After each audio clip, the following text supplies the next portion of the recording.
TDP కార్యకర్త పైన కళ్ళల్లో కారం కొట్టి కట్టలతో రాళ్లతో అతని మీద హత్యా ప్రయత్నం చేయబోయి కేవలం ఎలక్షన్లో ఏజెంట్గా నిలబడతాడు, ఆ ఊర్లో ఏజెంట్గా నిలబడేదానికి ఎవరే ముందుకు రాకూడదు అని భయం పెట్టడం కోసం మిగతా వాళ్ళందరికీ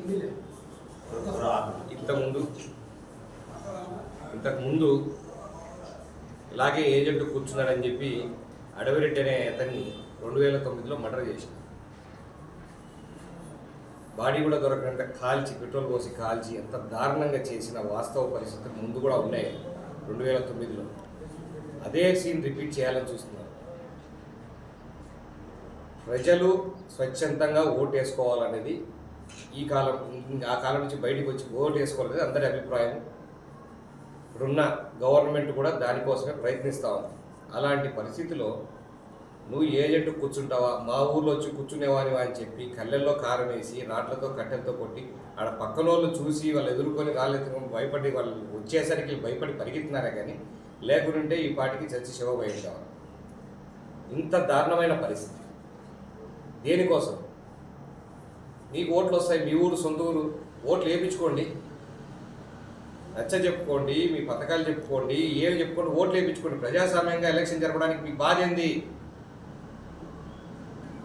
మీరు ఇట్లే చేస్తే మీకు వచ్చే ఆ 10 ఓట్లు కూడా పోతాయి. జీవితంలో గుర్తుపెట్టుకోండి, కాలం మారింది. అభివృద్ధి వైపు అడుగులేస్తున్న కాలంలో ప్రతి ఒక్కరు ఉద్యోగాలు ఏం చేయాలా, పనులు ఏం చేసుకోవాలని చేసుకునే టైంలో ఇంకా మేము దౌర్జన్యం చేస్తాము, సంపుతాం, పెడతాం, ఓట్లు వేసుకునేది మాయి అని ఎంతకాలం? ఈ వైసీపీ పాలన మారాలి. అది మారి చంద్రబాబు నాయుడు అధికారంలోకి వస్తేనే మళ్ళీ ఇలాంటివన్నీ తగ్గిస్తాడు. ఇవన్నీ కంట్రోల్ కావాలనంటే ఖచ్చితంగా పోలీసులు గట్టిగా చర్య తీసుకోవాలి. ఇలాంటి రిపీట్ కాకుండా చూడాలి. మేమందరం ఆర్ఓ గారిని, ఎస్పీ గారిని అందరినీ కలిసడం జరుగుతుంది. గట్టిగా మా అభ్యర్థను ఇస్తాము. ఈ కోవటము, పెంచనగారిపల్ల ఇంకా కొన్ని ఊర్ల దగ్గర భయప్రాంతులు చాలా రోజుల నుంచి భయపెడుతున్నారు.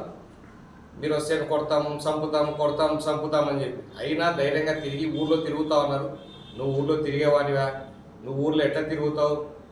ఎవరి ఊర్లో వాళ్ళు తిరగడానికి లేదా? ఎవరి ఊర్లో వాళ్ళు ఉండడానికి లేదా?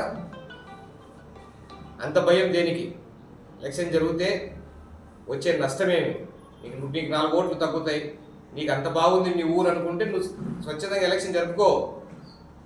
దానికి పనికిరాని చేష్టలు, చిల్లర చేష్టలు ఇంకనైనా మానుకోవాలా. పోలీసులు దీని మీద గట్టి చర్య తీసుకోవాలా. ఎలక్షన్ కమిషన్ కూడా మేము నివేదిక సమర్పిస్తాం. దీని మీద గట్టి యాక్షన్ తీసుకునే వరకు పోరాడతాం కూడా. మాకు ఎలక్షన్ కమిషన్ నుంచి పూర్తి మద్దతు వస్తుందని చెప్పి అనుకుంటాం. ప్రశాంతంగా 13వ తేదీ కోవటంలో ఎలక్షన్ జరపడానికి ఏమేమి కావాలో అన్నీ చేస్తాం. బందోబస్తు పెట్టాలని అడుగుతాం. ఉన్న వాళ్ళందరికీ మేము ధైర్యం చెప్తాను. కార్యకర్తలకు అందరూ ధైర్యంగా ఉన్నారు. మీరేం చెప్పాల్సిన అవసరం. వాళ్ళు ఒకరు కొడితే ఏమవుతుంది, ఒకడు కొడితే 4 లేస్తాం పైకి అని చెప్తా ఉన్నారు. ఇప్పుడు వాళ్ళు దెబ్బలు తినడం వల్ల వాళ్ళ చుట్టుపక్కల బంధువులందరూ కూడా మావాన్ని కొడతావా అని చెప్పి రివర్స్ అయ్యే పరిస్థితిలో ఉంది. కాబట్టి నువ్వు భయపెడితే భయపడే వాళ్ళు ఎవరు లేరు.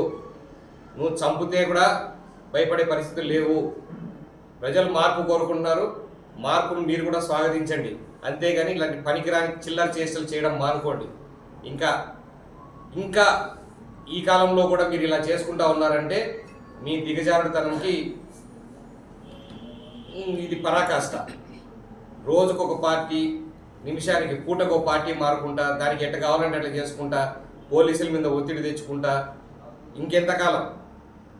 ఏది ఉపేక్షించే పరిస్థితి లేదు. మేము గట్టిగా పోరాడతాం. ఇది స్టేట్ ఎలక్షన్ కమిషన్ దృష్టికి తీసుకెళ్తున్నాం.